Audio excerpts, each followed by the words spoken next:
Right. So we're going to start in 1 minute.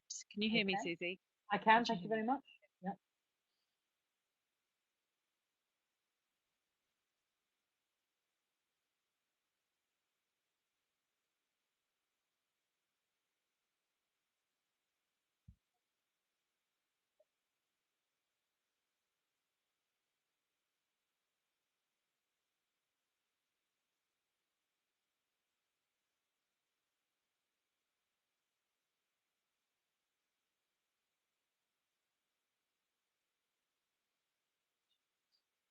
Oh, Susie, we're ready to go.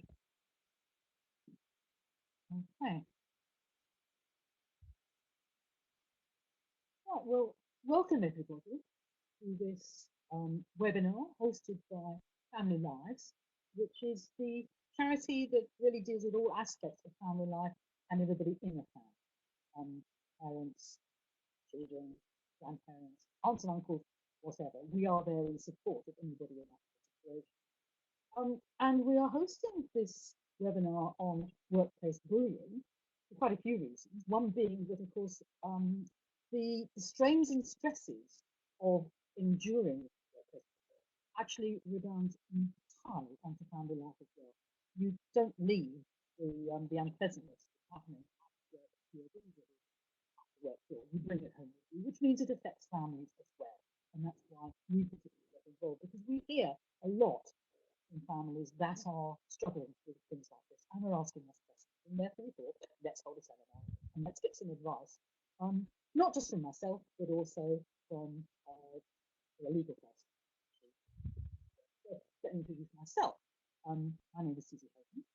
I'm a trustee of Family Lives and also of one of our other offshoots of Bullying UK. I'm an agony aunt of Woman Magazine. I'm a parenting educator and I'm an author. And I do see an awful lot of things, a lot of letters in my particular work, in my postgrad, and also, as I said, coming into family life that deal. So without further ado, I'm going to hand over to our legal eagle. Deborah, please introduce yourself and explain what you have to say. Thank you very much, Susie. My name is Deborah Casali, and I'm a principal lawyer at Slater and Gordon Lawyers, and I specialise in employment law. And in my line of work, I see a lot of these types of cases. So I hope to be able to explain a few things to you today, to explain what you can do if you are being bullied and harassed at work. First of all, to just explain the kind of work that I do, I act for individual employees. So as a department, we concentrate on the individual employee rather than the employer. And so we're specialists in this area. And the sort of legal claims that we tend to see are constructive and unfair dismissal, discrimination cases, harassment, victimisation, and whistleblowing, to name a few of the claims. So I hope to be able to explain those to you in a little bit more detail so you know the sort of things to be looking out for. And then I want to concentrate on some practical advice and strategy. What should you do if you're being bullied at work? And then also talk a bit about resolution and in particular settlement agreements that often are the outcome of these kind of workplace issues. So first of all, constructive dismissal. It's really important to note that for a claim for constructive or unfair dismissal, you need to have 2 years service. So you need to have been employed by your employer for 2 years to be able to have a claim in this regard. There are other claims where you don't need to be employed for 2 years, but for this particular claim you do. So with a constructive dismissal case, this occurs when an employee terminates the contract under which they are employed with or without notice, so with serving your notice or not, in circumstances in which they are entitled to terminate it without notice by reason of the employer's conduct. So what that actually means is that there must be a repudiatory breach, so a really serious fundamental breach on the part of the employer, and an election by the employee to accept the breach and treat the contract as an end. And the employee must resign in response to the breach. It's also really important to bear in mind not to delay too long in accepting breach. What that means is that if you've continued to work for your employer after the breach has happened, you could be deemed to have waived the breach by just continuing to work. So in an employment contract, there is an implied term of mutual trust and confidence. And if your employer has breached that mutual trust and confidence, that can entitle you, as I say, to resign. But it's really important that you take advice before resigning. The reason for that is I've had many clients come to me when they've already resigned and perhaps the resignation letter hasn't been drafted in the best possible way. So it's very important to take advice early on and consider your options rather than just in the heat of the moment resigning, and that may not be the best strategic thing to do for your case. The timing of the resignation, as I've said, is also really important. So with regards to if you've continued to work for the employer and it can be said, well, you've just waived the breach, that can be an issue. It's getting that timing right of the resignation, and it can be quite a technical area of law and something to certainly seek advice on. You may want to raise a grievance, and that's something that I get involved a lot with employees, raising internal grievances. You might think, well, how can an external lawyer raise a grievance on my behalf? Well, we can do that, and we do get involved in helping clients with their grievances or with their grievance appeals. And I'll talk a bit more about that later on when I talk about practical advice. In terms of what you might get out of a potential claim in an employment tribunal for constructive unfair dismissal, the remedy you're looking at is the same, whether it's constructive dismissal or whether it's unfair dismissal. The remedy is based in unfair dismissal. And what that means is that you get a basic award, which is equivalent to statutory redundancy pay, so not very much, and a compensatory award, which is at the moment capped at 76,574 or 1 year's salary, whichever is the lower of those two amounts. That cap is increasing on the 6th of April slightly, but it's important to bear in mind that damages are capped for that kind of a claim. With discrimination cases, you don't need to have the 2 years period of service that I talked about. Discrimination comes in many forms. It's unfair treatment in some way related to a characteristic, protected characteristic. So sort of cases that we deal with maybe age, disability, race discrimination, and there's a list of them on the slide that you can see. Discrimination isn't always obvious. Some cases are more obvious than others. There may be subconscious bias going on in the mind of the employer. There may be statistical evidence that you can use to show bias and discrimination within the organisation. And there is no cap in terms of damages here. So you could be looking potentially at uncapped losses flowing from the Discriminatory Act. And what that means is your loss of earnings as a result of the discrimination, plus an award for injury to feelings, which can be up to £30,000, although in many cases it's a lot less than that. So that's how it works. You don't. The important thing to remember is you don't need the 2 years, and you can get uncapped damages based on loss of earnings.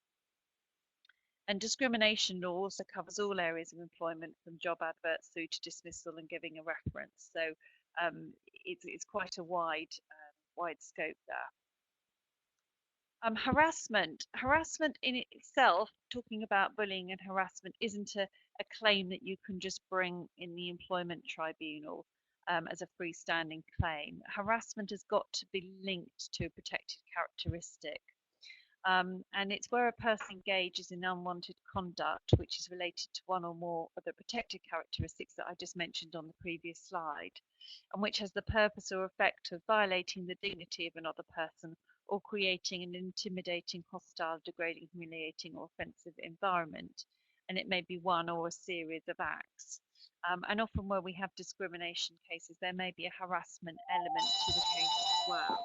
Particularly when you think about creating an intimidating environment, or hostile environment, then that's obviously quite a wide wide scope there. So we would look at that as well. Sexual harassment, of course, as well is a separate type of harassment in itself. And it occurs when a person engages in any unwanted verbal, non-verbal, or physical conduct of a sexual nature, which again violates a person's dignity or creates an intimidating, hostile, degrading, humiliating, or offensive environment for that person. Victimisation is also again linked to discrimination, and victimisation occurs where an employee has done or intends to do what we call a protected act. And what that means is if you've raised a complaint about your employer, you may have brought discrimination proceedings even, or given evidence or information with discrimination proceedings, or raised a complaint or a grievance regarding discrimination, and then you are victimised because you have done that protected act. That's a separate head of claim. So that's again something that we would look into. Whistleblowing, you've probably heard quite a lot about whistleblowing in the news. This is again a specific type of claim. You don't need the 2 years qualification, just as for discrimination. And this is legislation is designed to protect workers who are concerned about malpractice at work and who disclose information about their employer's activities in the public interest. And this is called whistleblowing. And the information disclosed must relate to a criminal offence, a failure to comply with a legal obligation, a miscarriage of justice, a health and safety issue, damage to the environment, or an attempt to cover up any of the above. And if your employer treats you badly as a result of your whistleblowing, or indeed dismisses you, then you've got a cause of action there. So it's quite, again, a technical area of law, and it's something if you're concerned about to seek advice on. Again, you've got uncapped compensation plus injury to feelings awards that may be awarded. And you should also check your whistleblowing policy, and again take advice at an early stage before even in some cases making the actual disclosures. So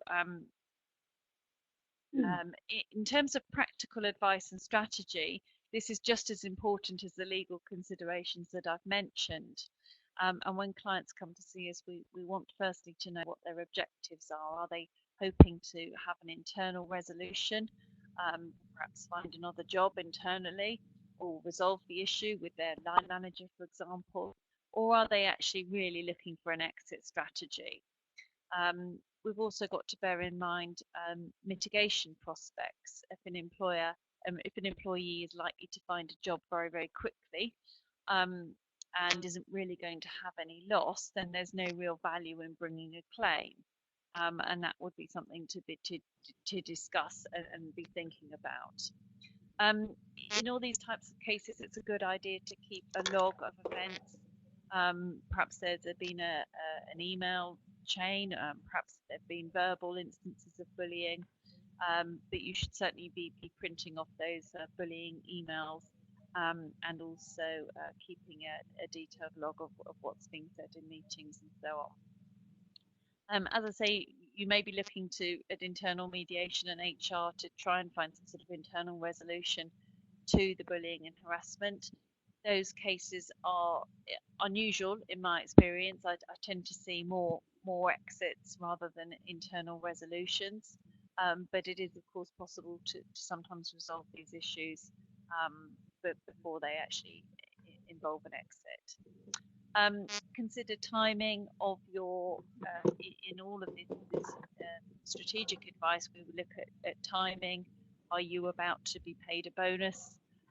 Is it a good idea to be raising a grievance just before a bonus is about to be paid? That type of consideration, we would be thinking about those aspects as well.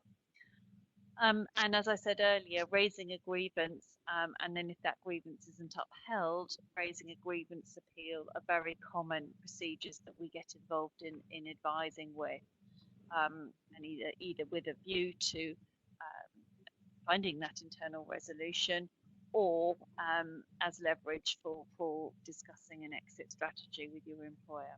So have a look at the policies, have a look at the handbook, and your company may have a bullying and harassment policy. You should certainly have a grievance policy, and there may be an equality and diversity policy as well.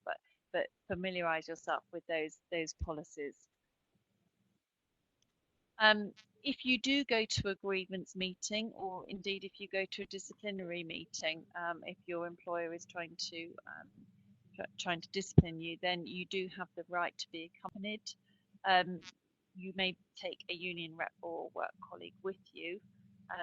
Many clients we find don't often want to take work colleagues with them because it's putting colleagues potentially in a difficult situation. So a union is a good option. If you're not part of a union, we do have a union that we use to provide independent trade union officials to attend those grievance and disciplinary meetings. So just because you're not a member of a union doesn't mean you can't get support. And as I said, take legal advice at an early stage before things get out of hand.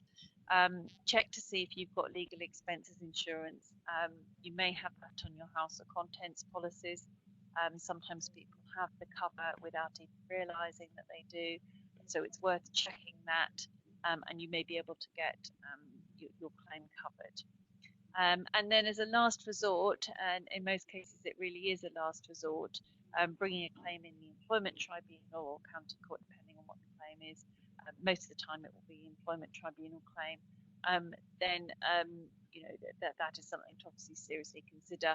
There are very strict time limits for bringing claims in the employment tribunal in particular, and that's another reason to take advice very early on. For example, in a discrimination claim, you've only got 3 months less 1 day for an act of discrimination to be able to bring that type of claim in the employment tribunal. You've got 3 months less 1 day to bring a claim for unfair dismissal from the date of termination. So you've got to move quite quickly to be able to provide instructions and to seek that advice at an early stage, bearing in mind those very stringent time limits. Settlement agreements. This is something that I wanted to raise because, as I say, employers are often able to reach an agreement to compromise claims on the termination of employment. They used to be known as compromise agreements. You may be familiar with that term, but they're really the same thing. Again, we would look at negotiation strategy and how to get the best settlement in the circumstances, what's realistic, etc. Negotiating legal fees. Sometimes a contribution towards legal fees is made in a settlement agreement. That's quite common. Look at things like tax and also other clauses in there so that your employer can't make derogatory comments about you after you've left. Confidentiality, references, and so on, and those are all really important considerations for clients, particularly when there's been an acrimonious situation. So as well as the financial settlement, we're looking at those non-financial terms as well. And that brings me to the close of my presentation. I know there are some questions that have come in. If we go to the first question, which hopefully you'll be able to see on the screen. This involves an employee who was sent hate mail and received anonymous calls from another person on the committee. The employee in this question found that the committee did nothing to protect him or her, and they're wondering whether they should have taken it further. Well, the short answer is possibly you could have taken it further. As I mentioned earlier, you could have raised a grievance and so on. Whether that would have improved the position or not is difficult to say. A grievance certainly does give some more leverage and to your complaint, but I obviously don't have the details of how long you were employed for and so on. But I think sometimes as well, find clients decide not to go down the grievance route or not to take it further for health reasons, and that of course is completely understandable. So in that case, I think possibly the answer is yes, but obviously sometimes the stress can be too much, and employees do do sometimes decide to leave. Susie, I don't know if you want to come in now and add anything to that question. Absolutely, yes. Absolutely, yes. I mean, I think what I picked out particularly of one of the things that you said, actually, Deborah, was about early on. I think the earlier you do something, the better, whether it's going for legal help or whether it's actually just saying something. And one of the things I think I would like to sort of say very strongly is that it's important, in a sense, to change your mindset about what is happening when you are being bullied, when you are having a stressful situation where you feel that you know people are getting at you, that all sorts of things are happening. What is actually occurring when somebody bullies you is that they're taking your power away from you. They're making themselves the strong person over you, and taking your power away from you. And it's very easy to really sort of go along with this and actually, in a sense, give up your power. It's almost as if you become complicit in the bullying because you give your power away. So it is quite important for people to recognise that when somebody is bullying you, the person who has the problem is them, not you. It's not that you are a bad person, an incompetent person, any of that sort of thing. They have the problem. They're doing the bullying. And really thinking about it in those terms, and perhaps talking to somebody about it in those terms, can make you feel stronger and can make you feel better. And so I think it is quite important to, if necessary, talk to someone. If it's somebody, if you can't find a friend who can help you, a family member who can help you, family life, that's what family life is there to do. I understood that I wasn't being heard very well in the beginning, so let me just sort of reiterate that what Family Lives is a charity that supports anybody in a family life, and that can be parents, it can be young people, it can be grandparents, whatever, because it's going to affect you at home as well as work. This is an organisation where you can come to. Coming on a helpline, talking to people about it can help you get that mindset back and perhaps help you get into a situation where you may then think about maybe taking legal action. You may not need to, because you may be able to stand up to the people who are bullying you. It's quite interesting that a lot of the times when you say to someone, that is unacceptable, I just, you know, that is, have you heard what you've just said to me? That is not an acceptable thing to say. Please do not say it. Standing up to them in that way actually makes them stop and think. Because sometimes people genuinely don't realise what they're doing to you. Would you agree with that, Deborah? Yes, absolutely, and I certainly find that clients want to talk and share the problems, and that's all part of what we do. I think sometimes employers have to exercise some caution with fighting back straight away, and I sometimes find that because employers are coming in somewhat of a state of flux, that they are perhaps reading into certain emails, the tone of certain emails that seem fairly innocuous to an outsider. It can lead to sort of feelings of paranoia that everything that a line manager is saying is critical. And I mean, it can seem so quite innocuous to an outsider, perhaps, but obviously, if you feel it, it's worthwhile actually standing up and saying, I just don't find that acceptable. What actually is going on here, because bullying can be quite subtle in my experience, and I think it's good to have a discussion about that, the nature of the bullying.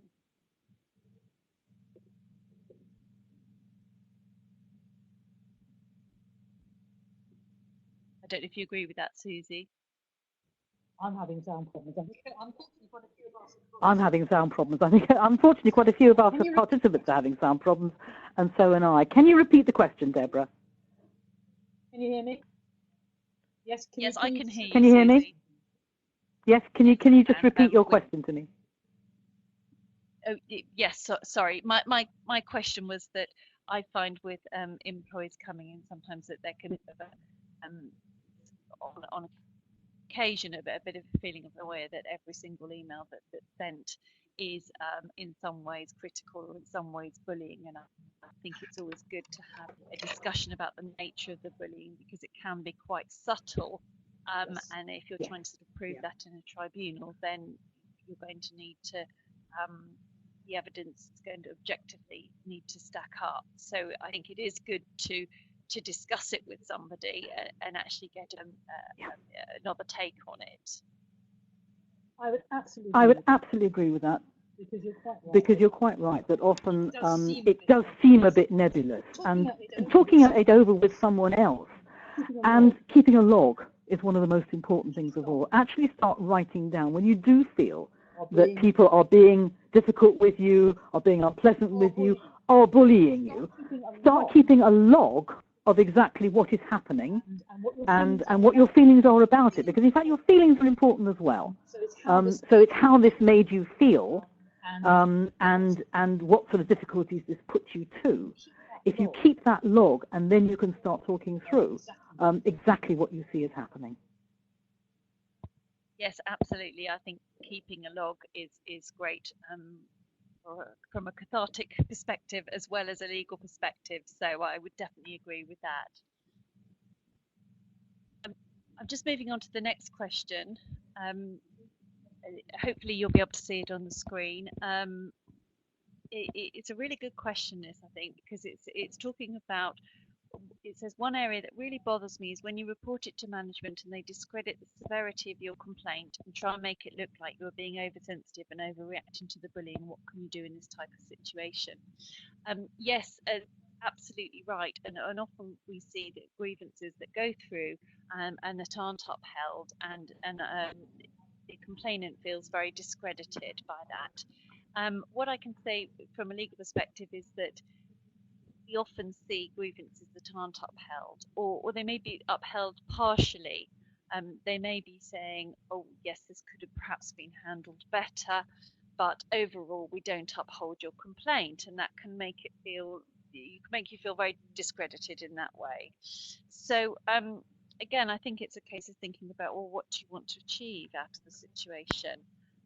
You may not be, it may not be realistic to think that you're going to get HR to agree to everything that you're saying, particularly if your managers are in positions of power.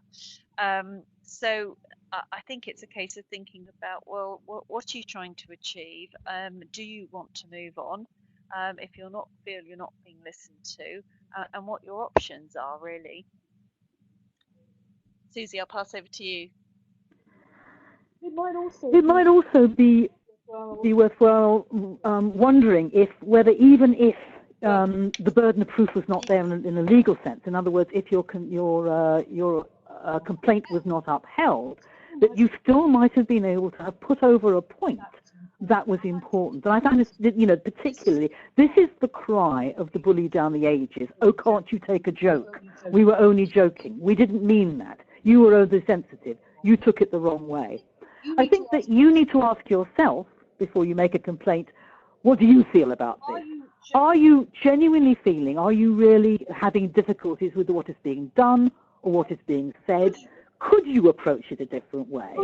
Could you perhaps go away, talk to people, maybe strengthen your resolve, strengthen your self-confidence, face up to it, deal with it face to face? Or is it that you are saying, no, this is unacceptable behavior? And I think sometimes if you can say, I am absolutely certain this was unacceptable behavior, even if a court of law or a tribunal doesn't agree with you, you can still walk out of there feeling, I did the right thing, I stood up for myself, and that was actually worthwhile. I think there's quite a lot to do with, the sort of help that you could achieve. As I said, talking to someone like Family Live, talking to a counsellor perhaps. There's also a lot there that if you are being bullied, to think in terms of, as I said, strengthening your resolve. Maybe look at something like assertiveness training. Now, this is not to say that the problem is yours. There's nothing wrong with you that you're in this situation. As I said before, people who bully have a problem. They're the ones with the problem, and you need to recognize that, to say, look, you're the one with the problem, not me. But sometimes facing up to somebody who has a problem by saying, I'm not going to take this from you, I'm not going to be your scapegoat or your whipping boy, that in itself helps. So I think there's a range of support and help you need to be looking at, not just the legal, which is really important, but there's also the social. It's looking to friends and family and other people in your community, in your workplace also, who might listen to you, might support you, might be able to talk this through. Susie, I completely agree with that. I'd just like to add one thing, is that I quite often see clients and they say, well, my 20 years of working, I've never had an issue with anybody before. And I think if you're in that sort of situation, you're probably not being oversensitive. Yeah. If you're doing this every 5 minutes, then you might want to be looking to the sort of help that we've talked about. But if it's a case where it's a particularly difficult individual, there may well be other colleagues of yours that agree with you that you're dealing with a particularly difficult individual. I think that can also strengthen your cause and your belief in your own complaint, if you like. Well, exactly. I so agree with this. I think it is very difficult that often if you're in a bullying situation, you might find yourself surrounded by people who can see what's happening. Perhaps they themselves have experienced exactly the same, but they don't want to put their heads above the parapet because it's almost, well, phew, what a relief. If he's bullying her, he's not bullying me. And so they don't want to put themselves in the line of fire, or they don't want to run any risks. That's difficult. Perhaps this is the point where, one talks to people about, yes, but, this is a culture going on here. Everybody is suffering if one person is being bullied. Everybody actually takes the backlash, even if one person appears to be the central victim. So it is worthwhile talking to people who've been in the same situation to say, really, we need to end this once and for all, and we need to change the culture of the organisation so that it doesn't happen again with other people on either end, other people doing the bullying or other people being bullied. But I think you're quite right, Deborah, that if you know it's this is not the first time, that's a bit of a relief. You know it definitely is the other person. But I'd still say, even if you are someone who does find you were bullied at school, you're now being bullied at work, in a sense, because you are perhaps a quiet person, a person who doesn't stand up for themselves, bullies target you. Still, it's the bully who has the problem. They're offloading something on you to make, they think it's going to make themselves better, feel better. That's why bullies do this thing. If it's a work person who's stealing your work, as it were, stealing your credit, who's dumping on you to make themselves look good and you look bad, I repeat, it's still they who have the problem. And I think reframing it in your mind in that way can actually make you feel stronger and therefore less of a victim. What do you think, Deborah? Yes, absolutely agree. And I think that those sorts of issues will come up with lots of the questions that we've got in here today. So just moving on to the next one. This is somebody who's been... Oh, before we do that, Deborah, can I just come in? Just to sort of say, I think a specific thing here is when you do get into a situation where somebody is saying, this is not necessary, this is not a good idea, that actually says your comments were oversensitive and were silly. I think what you could try is a lovely technique which we call broken record, which is where you basically stand there and you say, I hear you say this, but this is how it is. You're saying that I'm being oversensitive. No, this is what is said to me, and it was unacceptable. You're saying that I'm being unreasonable. No, this is what it was done, and it is unreasonable. And as it were, keep repeating that until they hear you and stop telling you that you're being unreasonable, because you're not, and you know it. Right, Deborah, sorry about that. Being ignored or excluded and so on, and that's very often then proven to be the case. It is a case of writing it all down again, collecting your thoughts, your evidence. Have you got any emails? And again thinking about, well, have I got 2 years of service? Is there something that I can actually do legally, perhaps? And also, am I being discriminated against? Is it because I'm a woman and I'm being left out? Is it an all boys club? What is the issue at stake here? And certainly not to feel undermined by it. It sounds like a case of sort of two people ganging up together. But I think it's also helpful to think about the reasons why that might be. And that's when discrimination comes into it as well. Is it a discrimination issue? It may not be. Are they jealous of you? Are you a very strong performer at work? There may be a number of reasons, and I always like to find out what the story is behind the issue. I'll pass over to Susie now. Absolutely. The story behind the issue, and really, as you say, what is going on between these two persons and what is going on between the whole group.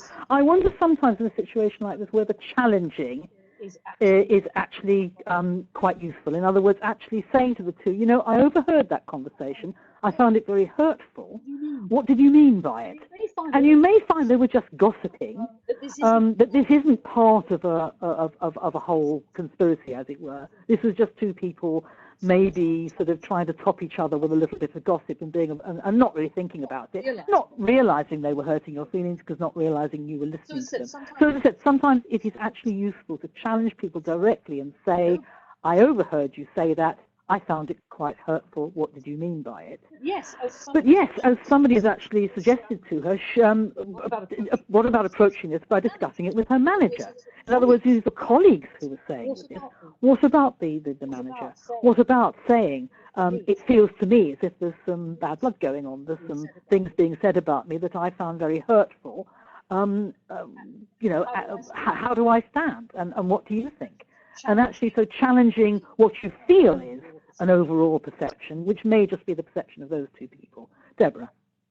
Yes, I completely agree with that, and it is very useful to hear about other tactics that you could employ where perhaps it doesn't escalate into a legal situation or even an internal grievance situation.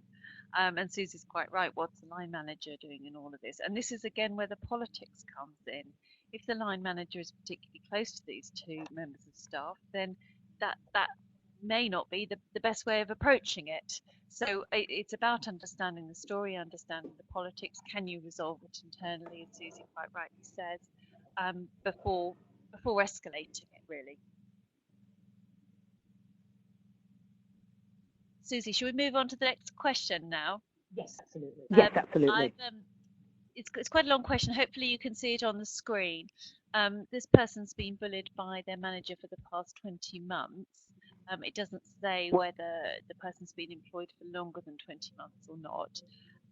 There's been a series of incidents, including an unacceptable workload and belittling and so on going on. Decisions made over the employee's head. And feeling like being set up to fail. Considering seeking advice regarding making a formal complaint. This is a really, really interesting question because it's something that we see a lot of. This issue of being set up to fail. Sometimes we have clients who are potentially facing performance management or even disciplinaries themselves and need support and advice in defending their position. So yes, definitely seeking advice regarding a complaint may be sensible because you may want to get a grievance in before any performance proceedings are commenced against you, and that's often a sensible thing to do rather than being on the back foot and finding yourself defending performance management. So I certainly think getting in there early, and this issue of being set up to fail, it comes up again and again, and we often see employees being threatened with performance improvement plans, with unrealistic targets, or vague targets, all sorts of ways that employers can try and paint a picture of you not performing when you may well be performing. So that's certainly something to seek some advice on. This particular person has felt that they're at their wits' end and sought a meeting with a senior manager, but then that meeting was cancelled again. That sort of thing happens all the time. So it you may well be at a stage in which to escalate it on a more formal footing, or seeking the support of HR, and taking things further. Susie. Indeed, and in fact, actually, Deborah, what she said was, which I was, it wasn't that it was cancelled. It was I was told it was not happening as I was suggesting, and need to work with this person. Clearly, what you've got here, well, it feels to me like is almost a seniority. In other words, the person is making life so difficult for the one who wrote to us it has prior, is there already. Probably also they're known to be someone who does this sort of thing. It really underlines the thing about the keeping the log. You really do have to keep a log of what is happening, and perhaps to use email. You can send emails when you've been asked to do something.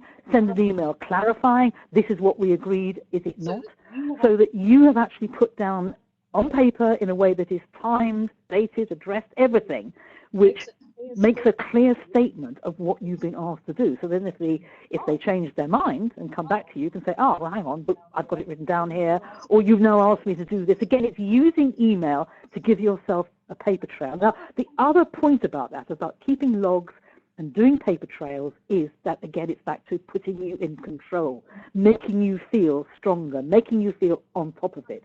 What's happening here is you seem to be undermining all the time, being undermined all the time, and being told, what you're saying happened. They're not agreeing with, they're not saying it, they're saying something else happened. If you've got it down on paper, even if it's just your own journal, which you have dated, and maybe had someone else look at and sign, then you've got a clear record of exactly what did happen, and it puts you feeling again that you're back in control. And then when you do, if you do have to eventually go to a tribunal, you've got it all written down, you've got it all, and you can see that it's, in other words, been a diary, a log that's been kept along the way, rather than something that's just being told in the court at that particular moment. You've got proof of a trail, and I think that's really important. Puts you back in control, gives you the proof you need. Deborah.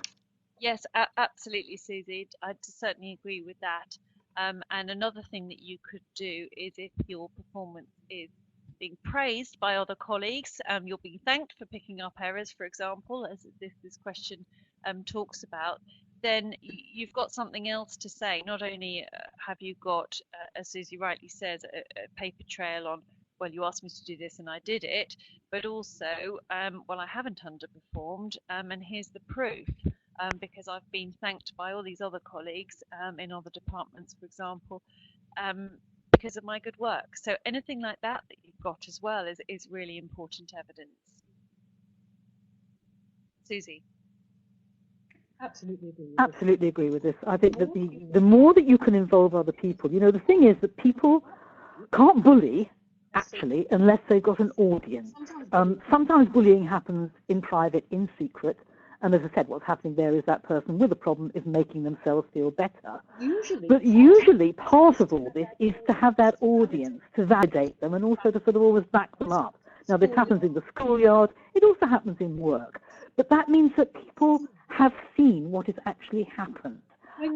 When you do have a situation where there's an argument, or they are putting you down, they are being unpleasant, and they're humiliating you, belittling you, singling you out, when you write that log, make a note of who was also there. Now, if you can, ask them to send you the email that says, yes, I saw this and I didn't find it acceptable.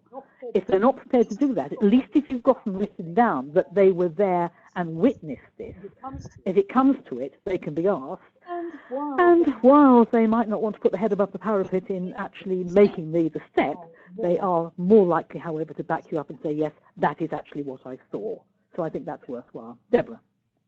Yes, I think it is a real issue sometimes getting the support of colleagues. It is difficult for employees to get the support of colleagues, particularly when proceedings become more formal. So they might agree with you, having a chat with you over the coffee machine, but they're not necessarily going to be prepared to come and be a witness in a grievance meeting, or a witness even in an employment tribunal. So it can be quite difficult. Although sometimes you can get support from employees who have left, who are quite happy to come back to support you. So that's always just something to bear in mind as well. Yeah. And I think it's also trying to. This question concerns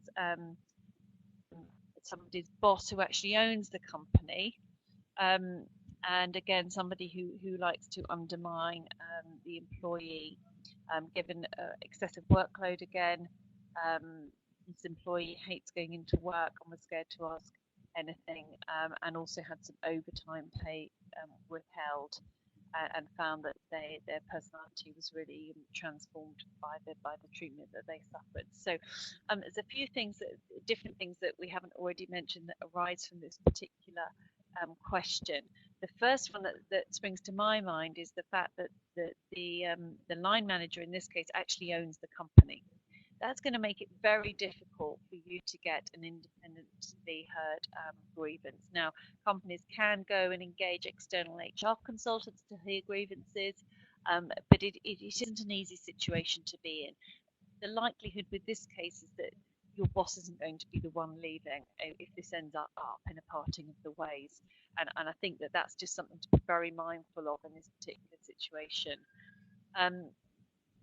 It doesn't mean that you haven't got any redress. You can, of course, raise a grievance, and you can, of course, you do, of course, have the same employment rights as any other employee. But it's just something to be very mindful of. The other point that you raise is the issue about overtime. Now, if you've got pay that belongs to you that's being withheld from you, then you may have a unlawful deduction from wages claim. And that would be something that to explore and look into, because certainly, obviously, that should not be happening. So that's what I've got to say from a legal perspective. Susie. Absolutely. I think, yes, you're quite right. The boss is not going to be the person to leave, and maybe this is the sort of situation where it might be best to take a deep breath, bring, obviously, good heavens, if they're withholding pay, surely you can do something about that. But leave, and be able to do so again with your head held high, going somewhere else and saying, look, this was the problem. It wasn't that I wasn't performing, it was because of this. By the way, we've also, Jessica has made a remark, which she said, looking back to the last letter, she said, I've been trying to keep a paper trail, but my line manager will told not to email, and if I do, she will not reply in writing, but will ring me or ask me to come into her office to reply verbally. Well, the point is, Jessica, however, you've got the paper trail of what you've written. Somewhere in there you might send her an email saying, I'm surprised you don't want me to email, that you want me to do all this verbally. You've got that then, actually signed, sealed and delivered, as it were. Because that's rather a clear statement of trying to hide what she's doing. I would keep up the emailing, even if she doesn't reply to it. The fact that you've emailed and what you've emailed is actually quite valuable. Back to the happy bubbly lady who's a tearful mess. Get some support and help. In a situation like that, there are times when actually you can't change the situation. If you're up against a bullying boss, there often is nothing you can do unless you actually point out to them quietly, calmly, firmly, assertively, that their behaviour will cost them money because they have spent money on employing you, training you, and now you're going to leave and they're going to have to spend money on employing and training a new person. It's actually not good. It's not cost effective to have this sort of management style. It costs them in the long run. You, on the other hand, are going to leave. You're going to go somewhere else. You're going to take your skills somewhere else. And you're going to do so with your head held high. Go back to being a happy, bubbly lady, because I'll keep repeating this. It's not your fault. Bullies don't bully you because of you. They bully you because of a problem they've got. They seem to think this is going to make them strong, this is going to make them capable, this is going to make them, the big boss person, this sort of behaviour. It doesn't. It's terrible behaviour. It's not good working practice. It's certainly not good social practice. And it's not your fault. And yes, you should not put up with it. Deborah. Yeah, Deborah. Yes, one thing I would say, and I'd be very wary about in this case, and indeed in some of the others, where the behaviour has been so extreme, is that I wouldn't want to be leaving without an agreed reference. Because if you have got somebody particularly malicious who's been employing you, and in this case it's potentially a small company, the boss may be even writing the reference. So I would want to try and agree some sort of settlement, even if it's just that you get paid what you are rightfully owed, and an agreed reference. So that's just something else to be bearing in mind if you are going to leave. Absolutely. I do wonder, though, it's interesting how many bosses are prepared in a sense to not look at, look for a reference if new bosses, in other words, new employers, if they have had the situation explained to them. I would hope that there are sufficient employees out there, employers out there, who actually have bullying policies, which they hold to, where they see that a happy workplace is a productive workplace, and would not, would be able to read between the lines and see the malice. Maybe I'm being very blue-skied there. I probably am. Aren't I, Deborah? You tell me. Possibly, Susie. I think it does depend on your line of work, your employment history as a whole. If you've moved companies every 6 months, then clearly that, and you come to a new employer saying, well, I was bullied in my last employment, it may not go down terribly well. I think it's a good thing to have a reference, even if it just states dates of employment.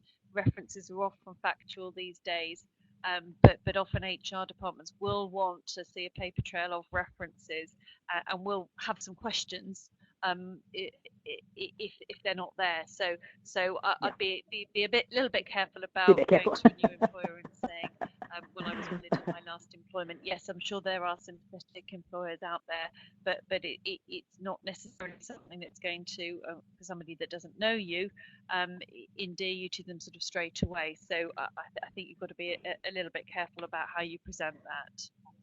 Absolutely, Susie? Of course. Yes, I think you're quite right there. Right, should we go on to the next question? We've got 10 minutes left. I've been asked by my HR department to do a 360 survey with my whole team and other professionals that I worked with, but they were very reluctant. So this person asked their HR department to take some feedback, as I understand it. Now, I don't know whether that was part of a performance review or not. Perhaps the questioner would like to elaborate what the circumstances were. It will come down to what's in the policies and how that's normally conducted. If there's something in the policy that you can point to say this should be what's happening, then obviously you've got more reason to be asking for that. So perhaps the questioner would just like to elaborate on that a bit more, and we can come back to it. Just moving on to the next question on the slide. This question is, the question is, I line manage a team of 15 personnel. One member of the team constantly challenges my decisions using aggressive verbal behaviour. She had an important role in the team that meant she had to liaise with me, and she frequently left out information or told me at the last minute, so I was not able to provide the right support. So this is an interesting case, because this is where somebody, it's not a management problem really, with somebody that wasn't performing, it seems to me, and that's a rather different complaint. With a case like that, I think it is a case of you've got some support from your colleagues in that they've been mentioning that they have observed the behaviour and commented on it, and it may be time to get HR involved as well, and to seek some support in managing this difficult employee. So because certainly using aggressive verbal behaviour is not an acceptable way to behave. Obviously I don't know the details, but that would be something that I would be looking for from HR to support in terms of how to perhaps resolve it internally and address this person's aggressive behaviour in that way, and support them through that if possible to do so. Susie? This is very interesting because it underlines the fact. Yes, it's very interesting because it underlines the fact that while our assumption always is that bullying is from the weaker and the lower, the person in the the higher position to the person in the lower position, it's actually not always so. And anybody in a family will know this is absolutely true, that sometimes you look at children, you look at siblings, and in fact the bullying can very much be going on from the younger, smaller, who's being a lot cleverer than the older and bigger, and getting them into trouble. And this seems to be a similar situation. But you see, again, it's underlining the fact that what bullying does to you is make you feel helpless. You have someone who is a line manager who has still been rendered helpless, being made to feel out of control and powerless against somebody who is within her line management. and therefore actually can be the one who should be hauled up and disciplined if this is a disciplinary manner, but certainly can have their manner pointed out to them and be told that this is unacceptable. But the person who's writing to us has felt undermined and rendered out of control by this. Now, senior management have observed it and commented on it, but offered no other support. Maybe it's an opportunity to ask for more support, to ask for a clarification, to ask for a discussion, to get your own role clarified. Because this is one of the ways of doing this, of course, is to look at who does what, how, why, where, how should it be working. Is this acceptable? Is this not acceptable? Let's go back to basics, in other words. And I think that would be the advice I would give. Get your mindset right. Clarify this with your colleagues. Absolutely, I agree with Deborah. Talk to the HR department. Maybe talk to the next senior person up. But then, really, in a sense, go back to the situation knowing, you're in charge. You're the line manager. This is unacceptable behaviour. Make it clear that this is unacceptable behaviour, and that is that. Absolutely, I completely agree with that, Susie. Just moving on now to the next question. Again, this is somebody who's been belittled and spoken down to constantly. In this particular case, the bully makes a lot of money and her behaviour is excused. And this employee's role involves working for everyone in the office, but this particular person has an aggressive way of checking on what they're doing. She's spoken to, or he's spoken to, in a rude way. They recently increased their hours and were informed that this was due to the said person needing this person to be there. So they should be grateful and thankful to her. And there was a particular bad incident, and where this individual actually did challenge the bully and found that it made it much worse. So so there's quite a few issues to come out of that. Again, I think it's probably a time to be thinking about escalating it. You've tried the approach of challenging it with the person, and that hasn't helped, and that sort of backfired. And you're again in a position of where you may be thinking about taking it further and raising a grievance and seeing if you can have anything done about it. The reality is, as is the case where the line manager was also the owner of the company, where you've got an employee who's making the company a lot of money, those are typical cases where bullies do get away with it, I'm afraid. Susie? Indeed it is. They often do get away with it because, yes, they're more valued, as it were, than you. But the interesting situation here is the bully, on the other hand, is saying that they value the person who is writing to us and actually has increased their hours. I wonder if it feels to me as if this might be a question almost of style. In other words, the person who is doing the bullying feels that this shows their power, shows their ability, either their masculinity or their strength or whatever. It shows their validity to the company to behave in this rather swaggering and unpleasant way. Now, there are several ways you can deal with something like this. One is to challenge it.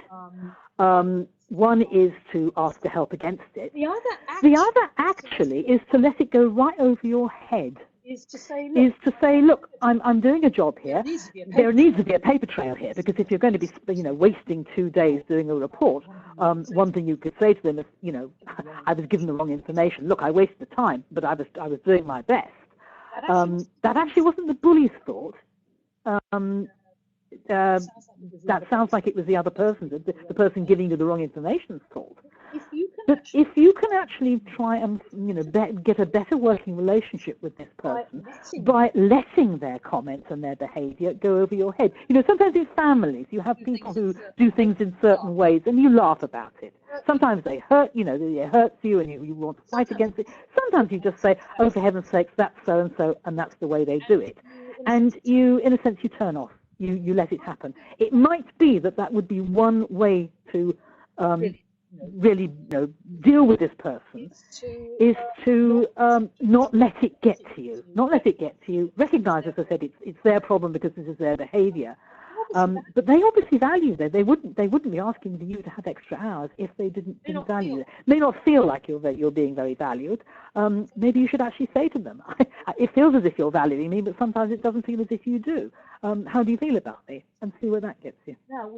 Now we've got 1 minute, Deborah, and that's all. Do you want to make some final comments? Now, I'm conscious there are other questions that we haven't answered, but I'm informed that answers will be provided through the Family Lives website, and there'll also be on the website links to the Slater and Gordon website should you require any legal advice.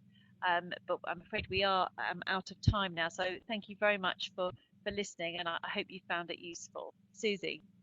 Exactly, and please do go to the website. Go to Family Lives, or one word, familylives.org.uk. This will actually be available there, as will other answers to all the questions that we've had. But there were quite a few participants, SB 478. It's just that I'm afraid our eyes must have fallen on those particular ones, and I do apologise. We'll see if we can get round to answering your questions on the website. Do please come to familylives.org.uk and continue speaking to us. Thank you very much for being here this evening. Thank you. Goodbye. Thank you very Deborah. much.